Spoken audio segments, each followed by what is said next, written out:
Chaka le rukunya ma. Matek boy. Malo susuma le bebe. Nyatepe onye.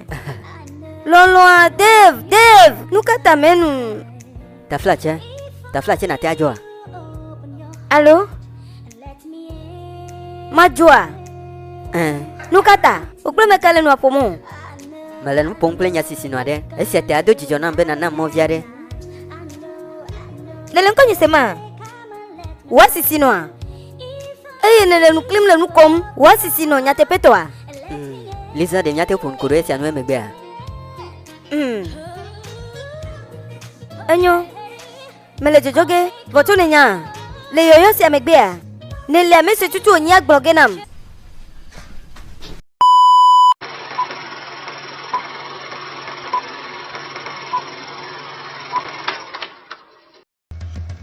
Nous vous souhaitons une fois encore bienvenue sur votre chaîne, la chaîne de Venet TV. Une fois encore, aujourd'hui nous nous réunissons une fois encore pour voir ce qui nous fait du bien, ce qui nous fait plaisir. Alors si c'est ta première fois de tomber sur cette chaîne, ici nous partageons des films en hébreu ou bien des films traduits en hébreu. Donc ce sont des films hollywoodiens comme nous les appelons toujours. Des films que nous traduisons en hébreu pour vous faire plaisir. Le film que nous allons vous présenter aujourd'hui a pour titre Bedova et Emirova, ce qui veut dire l'avenir ou l'avènement du destin. Alors, ce que le destin fait, ce qui va arriver est déjà programmé dans le destin. De toutes les façons, c'est un film de sentiments, de mélanges très très intéressant et qui nous rappelle beaucoup de choses. Je ne vais pas trop parler. Et vous laissez suivre la vidéo jusqu'à la fin. Alors ici, si c'est la première fois de tomber sur moi, je me présente, je m'appelle Audrey Le Sage. Et bien, si c'est la première fois de tomber sur cette chaîne, ici c'est Venet TV.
Calvin, Enyo, le cas plus vigné, fond.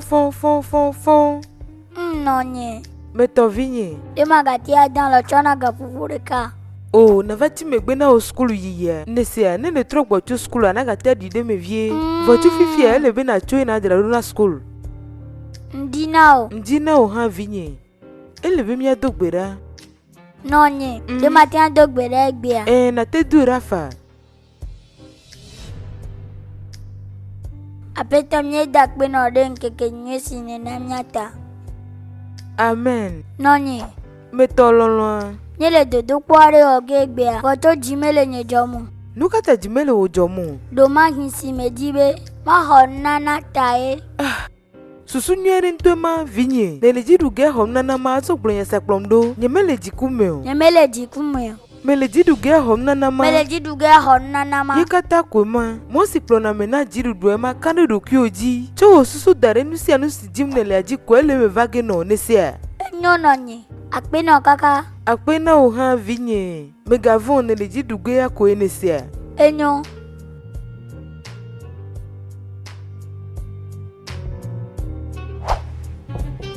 Gereme.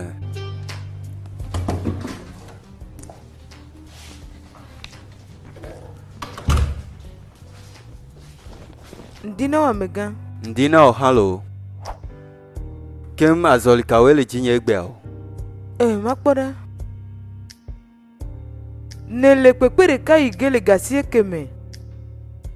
Gashekea. Mega. Enyo. Pepere le jole gawere keme apeno. Gawere keme. Apeno. Emegbe. Evelia le ji igele gaveme.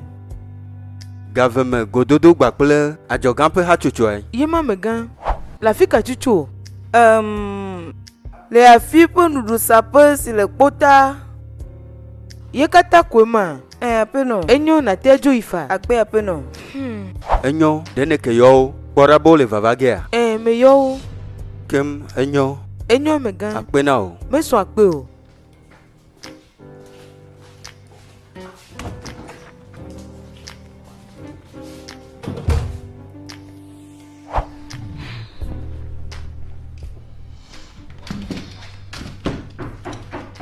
Meka ye wonyo gere me. Hey, loloa. Ya pero gane le follow han. Ne gadje gome kelo a meke nya pe no gan. Efi ne me gbon kwa ne kpla nya le gbon koe. Ne le gbon ba pe no gan ne nye kwa. Je me ga le gbon ko de ne kpoda. Sandra me tu vovare nto ne nye. Chande me nya. Ta flache ma jibe na sanya gbale fiao. Ne ne wo vo ko ma trova hoe. Enyo me le o ge ne me gbo ovo ko ma nana nya. Enyo ma no nye biro a. Enyo. E izande.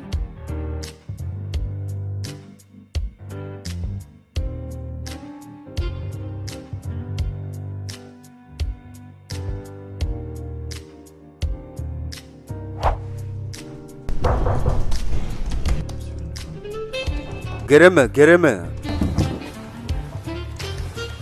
Hey. Dave.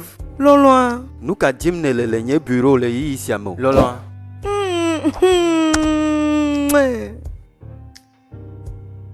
Kenye me ga do to tete ava kpoda le obiro a.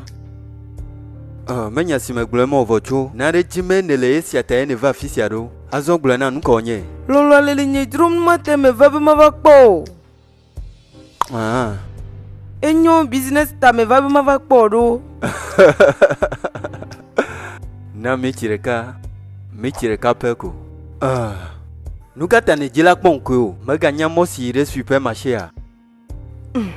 Me nye vocho nuka. Nye me ke cho gano kosira si va yo a. Kosira si va ijan ko. Dave. Me nye be ne ke chwe na vocho gama vo. Alo de me gale jiji be male bena kpoda do kunye wa. Menya si me jila gblɔ ma o. Me jila gblɔ be me ɖo la kpɔtɔ ayi dzi anɔ gado me gblɔ ma le o. Kɔsira si va yi dzi ko me tsɔ kotoku alafa atɔ̃ na o. Lɔlɔ me nya be ne ke tsɔe nam. Votu model ɖeka dodo va tim. Eye menyo be manu ɖeka ŋkume dom na ŋutsu aɖe abe woe ne o ɖe. Enyo kem nya ke le asi o. Kotoku alafa atɔ̃ nya. Kotoku alafa atɔ̃ nya. Ne nyanu sia, me le tsɔ ge na o. Tafla tse zin kple aɖaŋu dzedze. Ele abe bubu megale vava ge na o bla o. Eme kɔ. Akpe lɔlɔ me lɔ.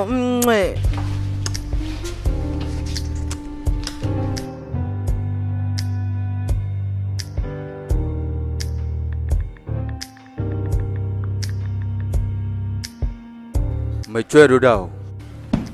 Eyi vɔ. Akpe na o. Bisous.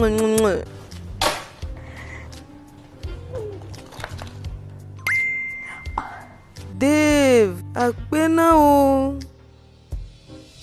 Le nyanu sia. Azo le be ma de sile nu o na odo. Voto kwe sia da. Nkeke anu nyo bai. Nkeke ane jeji na o. Na ple nu nyo som. Enyo. O afike me kele o.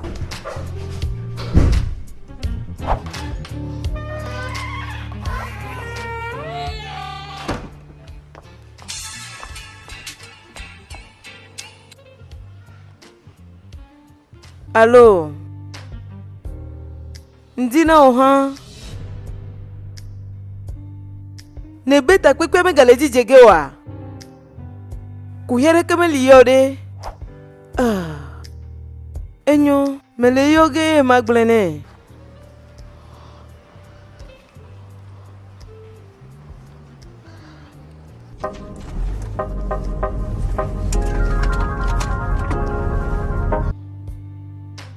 Allo. Nya peto gan yo fifia lo apeno. Menya, moi jinto ha melea. Apeno, o yo fifia be nye kapo moati. Allô? Allô?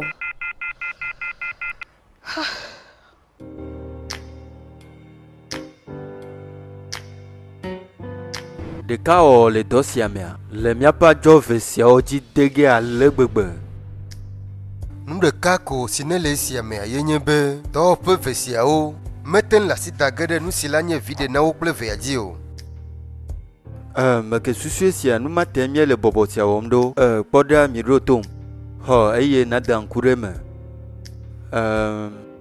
Tɔwoa nye sia. Oxa le ŋku ɖe nu.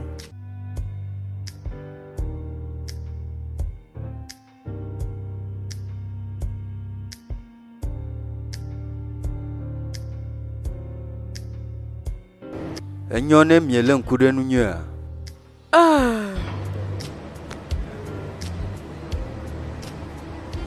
Ndina wo aƒenɔ. Ndina wo halo. Nu ka matsɔ va na mi o. Le nyateƒe mea meɖo takpekpe kple amea ɖo eye nye mesusu be susu nyui aɖe wònye be manɔ nu ɖum hafi woava ɖo. Ne kpɔe ɖa. Eme kɔ aƒenɔ. Vɔtsu natea tsɔ Malta ɖe va nam. Enyo mese. Enyo. Dzidzi ɖe dzi. Si kpɔ ge adzɔ ɖe sia ɖe le.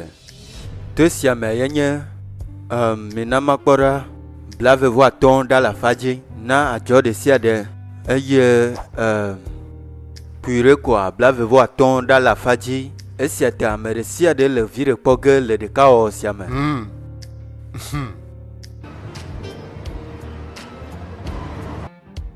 Enyo ta fletche ɖe natea ʋui na ma. Ko he meli o.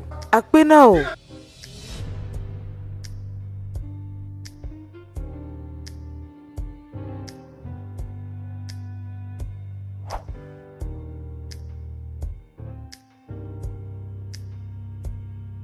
Le gaƒoƒo ɖeka megbe.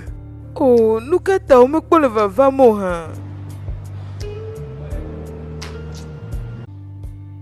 Azɔ ɖe mi da asi ɖe dzia. Tsia ɖe. Mele tsɔtsɔ na be malé ga si kpɔ ge miele le business sia me o. Ka ɖe dzi nye miele ga sɔgbɔ lé ge le ɖekawɔwɔ sia me. Miele ga lɔ ge. Oh wow. Ga sɔgbɔ ŋutɔ. Ta fletche. Mesusu be le be madzo. Ele abe womele vavam o. Nye magate le alatsɔ wosi o. Azɔ nye ga wɔ neni o. Kotoku adre aƒenɔ. Enyo. Natea tsɔ mamla fa. Akpe na wo kaka aƒenɔ. Les gars, vraiment. Bon, tous ceux qui ne comprennent pas jusqu'ici, il n'y a pas eu grand-chose. Hein. Seulement que l'homme et la femme, oui, tous ils travaillent dans différentes constitutions, bien, dans différentes entreprises. Seulement que ici, bon, ça ne fait pas. Donc toi, tu es venu pour, toi, les hommes vraiment, tu es venu pour, comment dire, pour une réunion d'affaires. Maintenant, c'est quand tu vois la femme, toi-même tu es dérangé, quoi. Depuis quand il est là-bas, c'est qu'il a perdu déjà sa tête. Hein. C'est que donc du coup, c'est ici il va les rencontrer pour commencer. Donc je vais vous expliquer au fur et à mesure. Le adjosia me. Me dit là. Medogbe. Metrolo yogi. Nye konye Dave. Eye matia de jesi be Boda.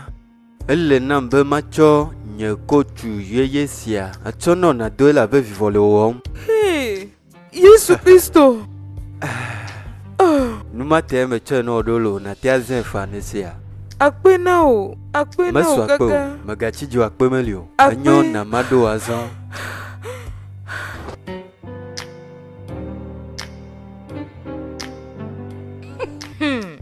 So vous pouvez nous mettre non mais si tu veux les miguer. Sandra, nous t'as les nier. Allez c'est le glona et les cocudina nya te peto. Mais les nuado. Kem, ye pe nous doji jenon ne ma quoi. Le kene be ma wado. Wow. Anya be jor kanto. Tiade. Blenam. Aglonya kanao. Medura nya le si chuchu o le due. Afika tutuye esia kanao. Boda o ha o. Enyo me le glonge na o. Nye ma ble o. E jore ka le gbegbe. Enya popo e wo le chochoji. Me je ya malolon to han. Viviam la. Kem ne ho be kwa lo pe nomba. Nye me sesi amode nu kata. Me je la glombe nu ka oge me le kple pe nko alo nomba o. Nu li yi mbla pa. Vone hoe pe ko chualo. Me hoe. Enyo na te icheme do mahi na te pona de leme. Enyo na mi tire kama ikwera po. Enyo ta fletchere chovie. Ta fletelo.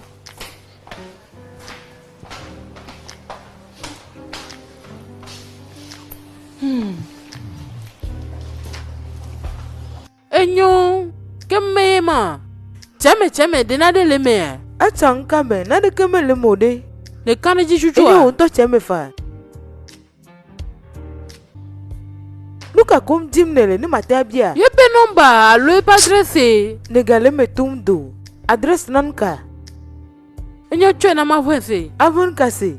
Mavwe ko chwase. Ne me se pe vwe amate anya be joro ka be ale si chuchu ne gblene.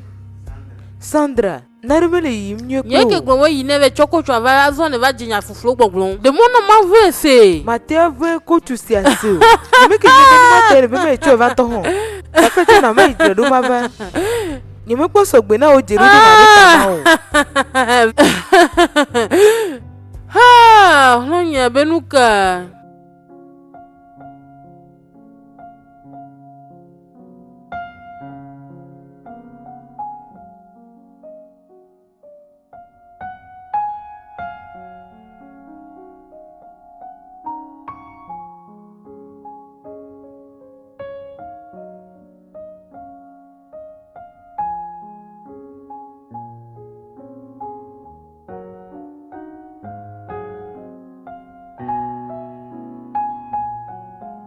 Adresse ya me. Me dit là. Madogbe.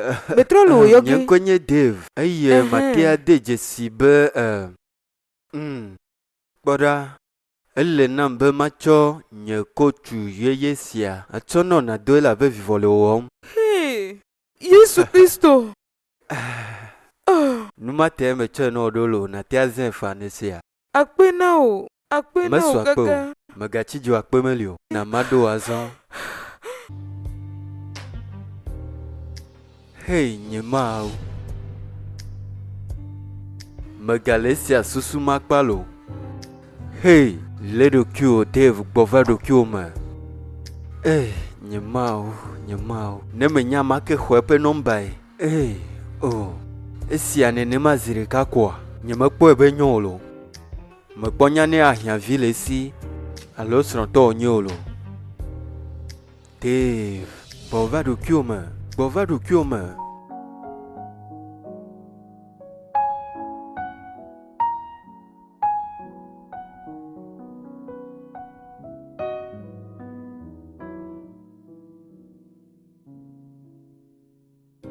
Le considérado megbe.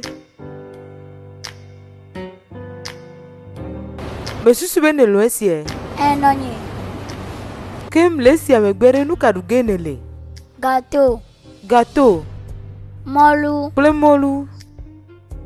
Molu adu jijo no chowu. Me nye be ne lo ne.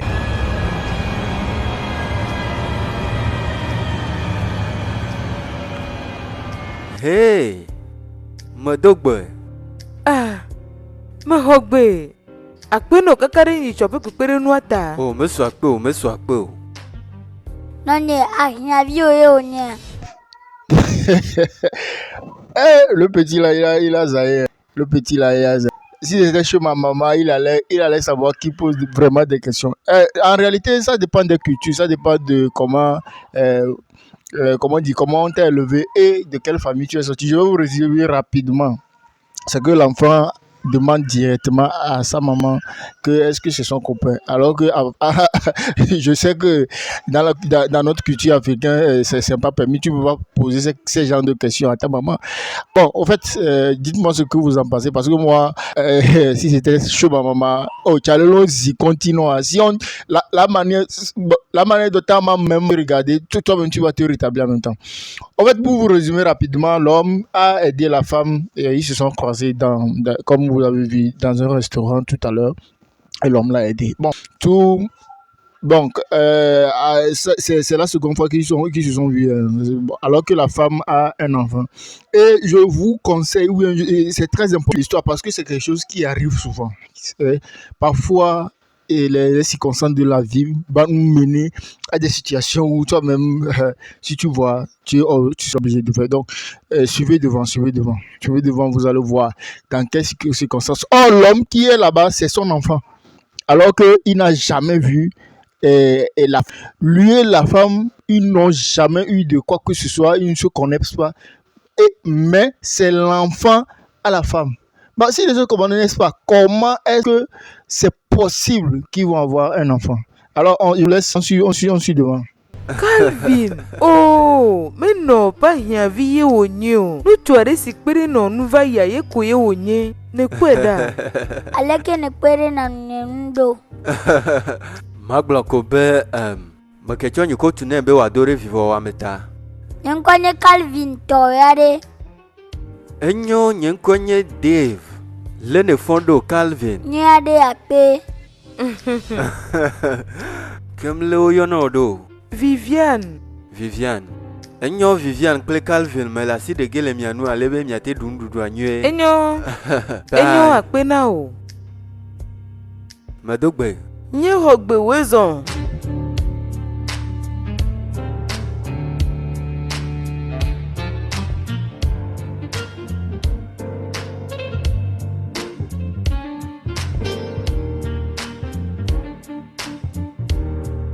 Enyo gede voix me. Godi ma pere nu. Evo. Ne du voix me voix. Nye de ka pivie ma. Me susu be nu do jijo na we. Nonye. Ne lo. Enyo.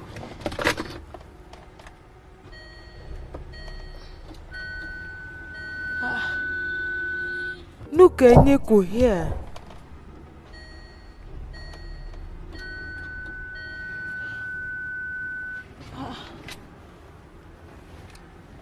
Esi agome nye nuka. Nonye.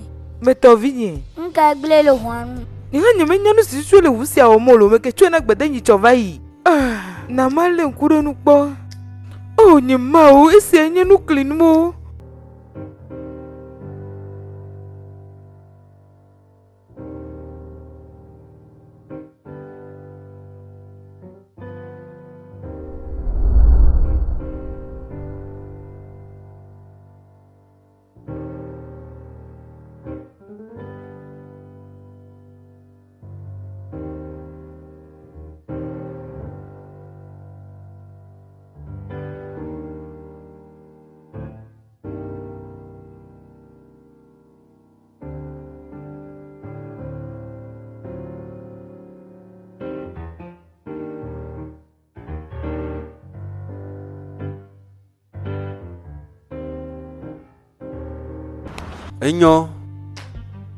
Enyo.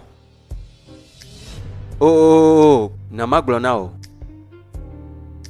Enyo metrole oyoge, malo oyoge mayo. Hey Calvin, afika no ode. Enya okwekwere. Ehia nye pepere nu a. Okwekwere. Afika plom yire ya magbo. Mijo.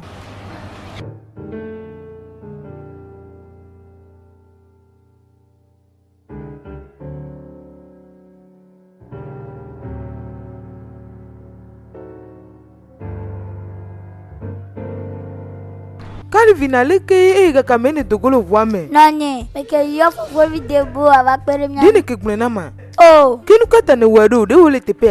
Azo tro ide voame. Cheke yama, mekpo nu gbegble gande ko. Voto do la ke gblena me. Wonya lema. Azo nu ke gble le voanu. Le nyatepe toto me. Ela be meke na ole nkure nu na nyi chovai. Dene yo wa gbede a. Oh nyeme yo. Enyo nyawe alia. Me susu be ne rola yo agbedea. Lesime. Wa va no vo agbopom mako kple Calvin ira peme. Nyeme diwi na wesio. Akpe na ode chole me na meta. Vo me susu be ji o mevo. Nu gere lisi wo gene legbe. Me kanu veve si wa nyewa. Matea lala si o nyebe weta. Enyo akpe na o. Na ma ichonye kapumo mayo nya agbedea. Enyo.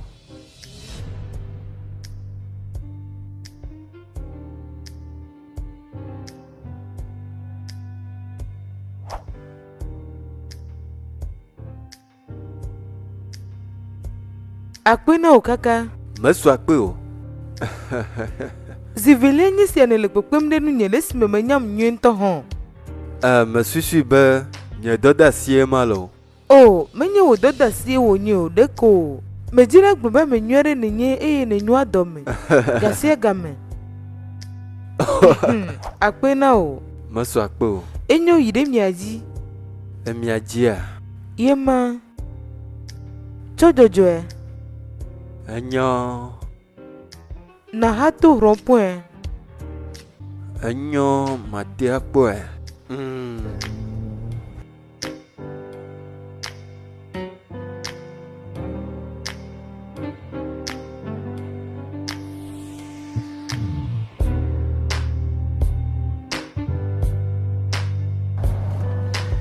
Nye va ɖo. Akpena o kaka. Kpɔɖa mesu akpe o. Akpe fofovi Dave. Akpe meli o lo. Nesia. O vɔtso nu kata ma va kple mi. Ale be na ma dzina ɖe nɔnɔ aɖu hafi adzo. Edzro mpɛ vɔtso. Meɖo la yibɔbɔ aɖe le yi sia me. Enyo kohe meli o. Akpena o kaka. Enyo. De mate xɔ o nɔmba. Enyo me de fun. Me le tsɔ ge na o.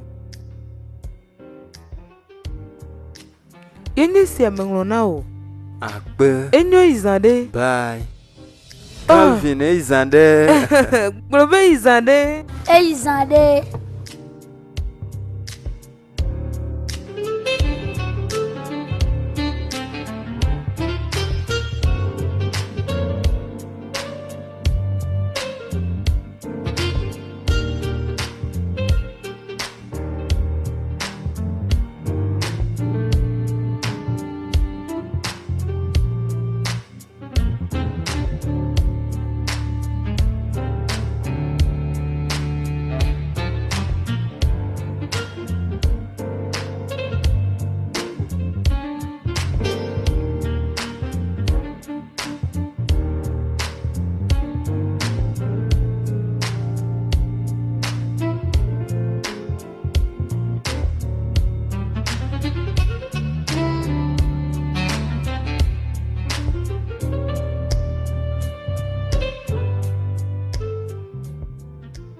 Noni.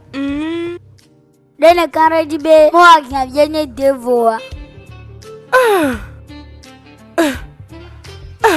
Nya hia via. Me ke fia o sia o. Me kwa le film ade me be amoko anu le odo kriosi no pa pa hia jo avo me be. Oh nya. L'enfant là quoi justement. Bon, en fait, comme vous l'avez vu directement, c'est un petit résumé. Au fait, l'enfant continue d'insister pour demander à sa maman si c'est pas son copain. Est-ce que dans notre culture africaine, dans nos traditions, dans nos civilisations africaines, est-ce que nous avons ce genre de problème? Et le point sur lequel je voulais venir et qui est un point critique sur lequel nous devons nous pencher, c'est que l'enfant dit à sa maman que c'est comme ça, que il a vu que, ou bien il s'est renseigné, ou bien il a appris que, bon voilà, il a appris, ou bien, je sais pas, voilà, disons qu'il a appris que si une femme voit son copain, quand elle arrive à la maison, elle sourit, tu vois, ouais. Et à sa maman la demande, lui il a vu ça où? Il dit à sa maman que c'est dans un film qu'il a regardé ça. Donc cet aspect vraiment des films, c'est à cause de ça on dit que les films, ça nous renseigne et ça nous étudie.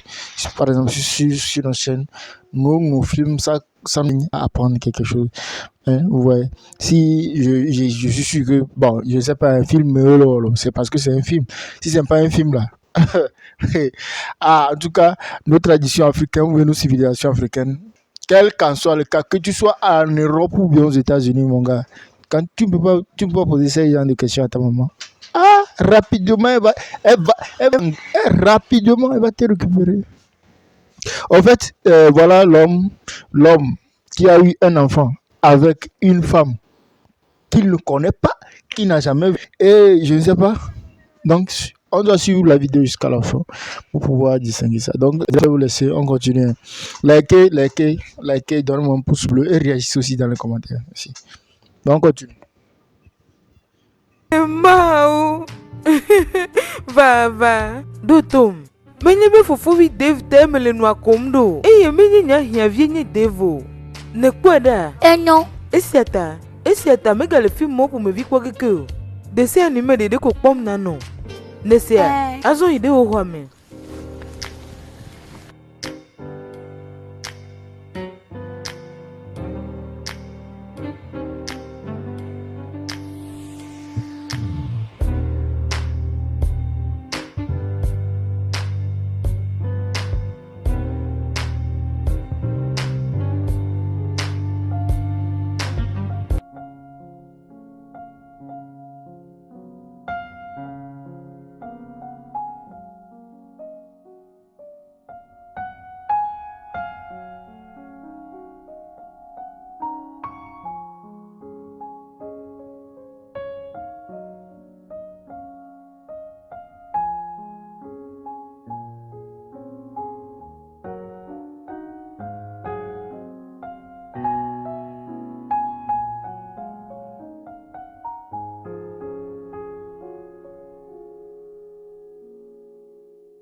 Allô? Hey! Malo susuma le gbegbe si atama ochacha be mayo. Mate akwe. Enyonto Calvin yade. Eyi mlo nivo. Enyonto. Comme fika yigene lele chopen kekamo. Afiere kiore, no kata ne bia. Makajibe malajijibe mia yidunu deju. Nemye pale dome voa. Kem rendez-vous eme. Miate ayo enenema. Fortune me vocho miate igabu me falo. Enyo kem gane nime. Mele susu ombe anye wetro gaton alo gante me mao. Me susu be si amede funa ode. Enyo me susu we gade de dinye chou. Oh akpe. Enyo me le wape me vague le gade me mao. Ava ko. Aba le si miegle na dan lo nye. Akpe na o. Me su akpe o. Bye.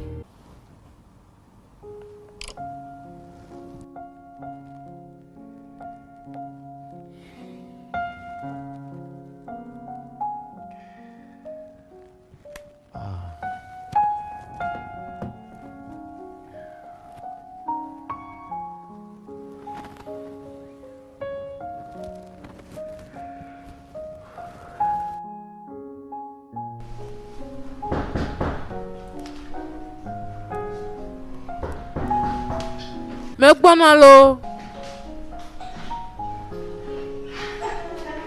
Wezo. Akpe na o.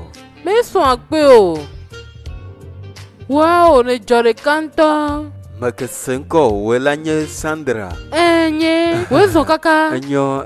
Ta fleche plomdo. Enyo. Ta fleche mi va noani. Ale me yo Viviane vanami. Enyo akpe na o kaka. Mi vole mi adoku me.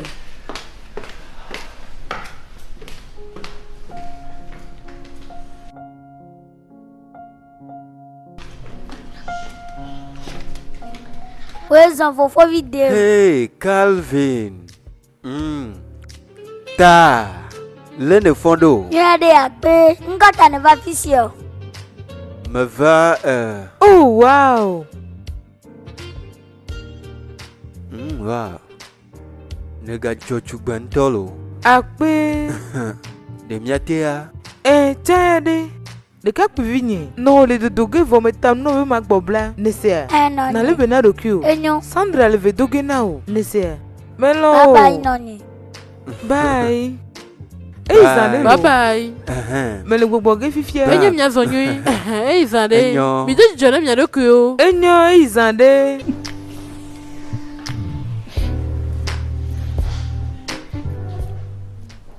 David Sandra. Afika yi na ne play fofo video voyo. Enyo ina de ndupe. Agnya jiji toi. Mais que fio aussi à eau. Pas de vie à Handa, n'a mien et de dia.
Azan, pour nous courir de cul nous nam.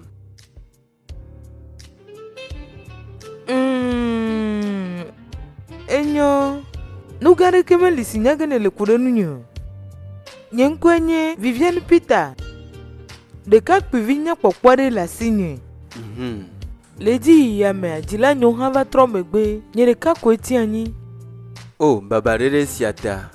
Enyo etepe Didi Fifia. Enyo. Kem Oyade. Que nyade, enyo nyenkonye Dave. Dave Okafo. Technologie pas me garde kamenye. Technologie. Oh, et c'est un nom toi. Voyez me pas de stronto han. Nous garde kemeli signagene le coup de nous.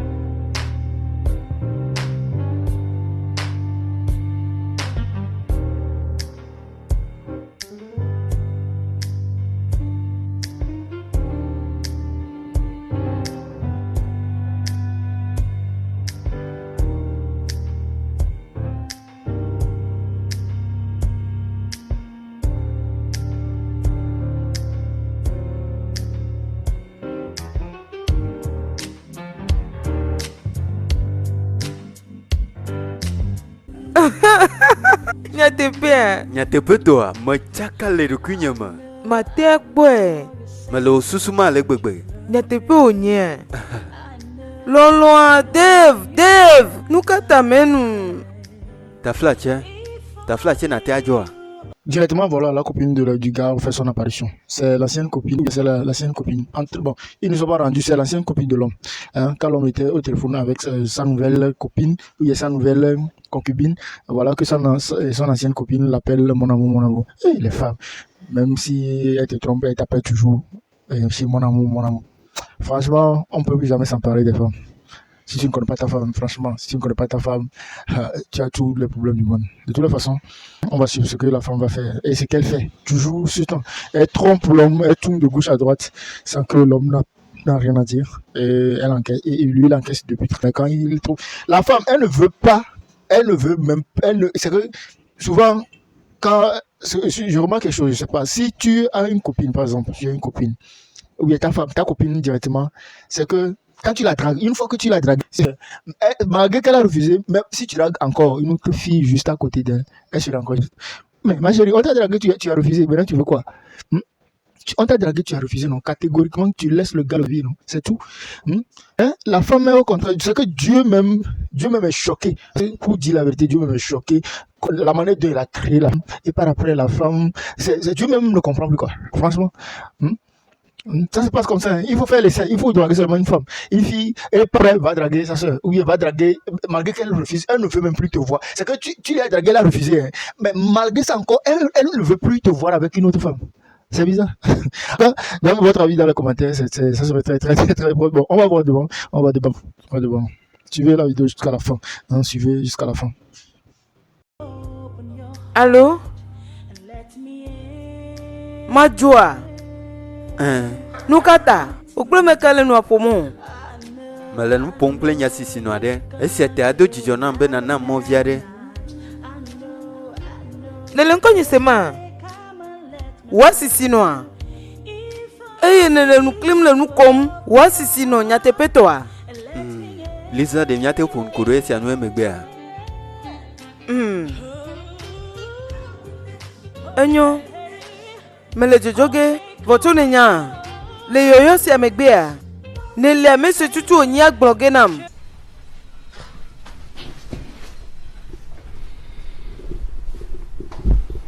Allo, nele kamea. Meli, luka okenye. Me se amere penko nyɔnu pe gbe me ka ye okenye. O nye yometɔ nyɔnuvie. Oh, nyatepea, ado dzidzɔ nam be miado goe. O yema, o miele godoge akoe. Azɔ gblẽ na afi ka mieke le tsã. Mega nyawa. Ndeke le asem vivi aɖe kam nam. Oh, wow.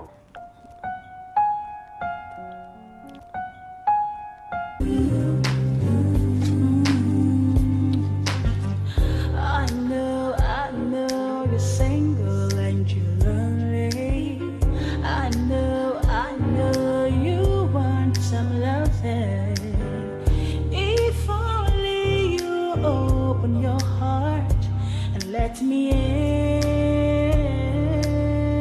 Your heart and let me in. I know you've gone through a lot of bad nights. I know, baby, come and let me love you. If only you open your heart and let me in.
Neganya kpɔkpɔ ɖe dzi.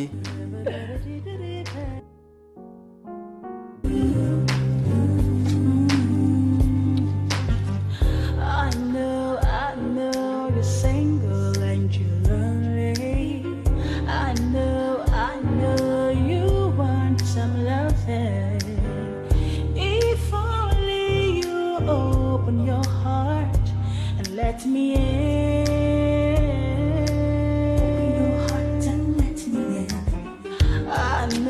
I know you've gone through a lot of bad nights. I know, baby, come and let me love you. If only you open your heart and let me in.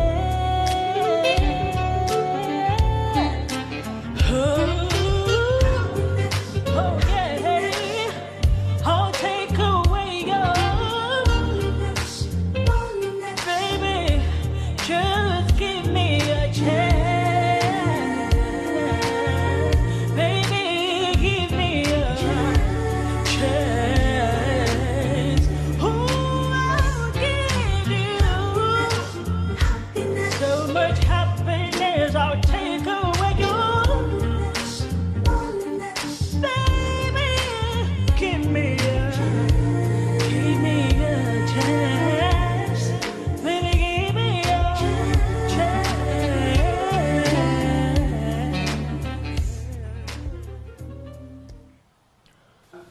Calvin. Me susu be yira lo me. Ah, si o gbọ́ ló kẹ́kẹ́ pọ̀ dessin animé avọ̀ quoi, e ma ju dan lo. Ah, ye malo. Ni ma blo e dan lo yire me ntolo. Na ma ko yire pe hwa me. Oh, me ga chicho, me le oke. Nya te pe. Chanya de, me le oke. Enyo. No sina o kwenye we na sio me pe hwa me. Enyo ho tutu gba to si le lusi dia. Enyo. Ma go hlonya. Ma trova fifia. Enyo.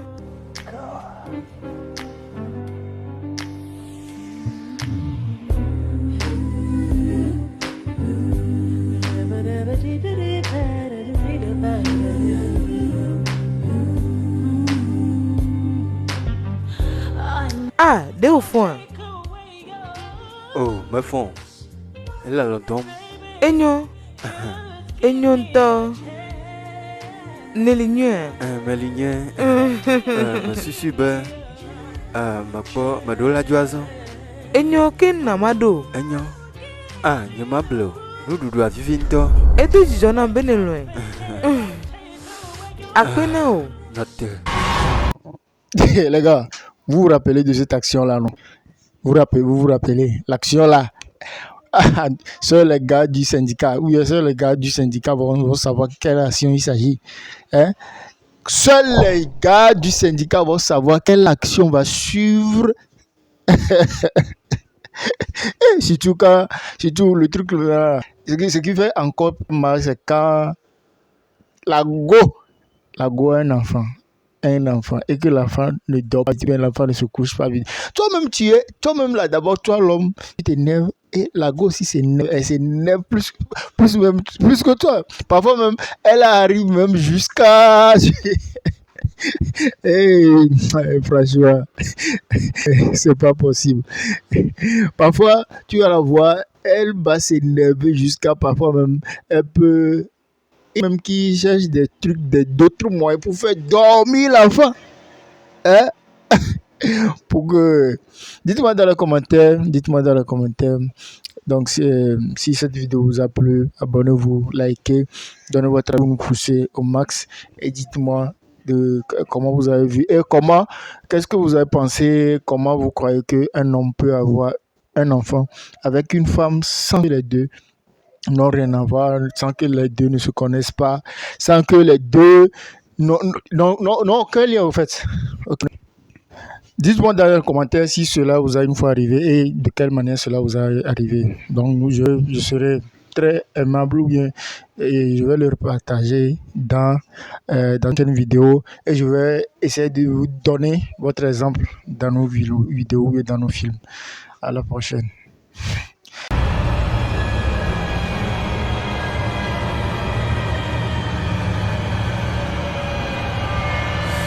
Malo avec bébé. Nye hamelo. Oh.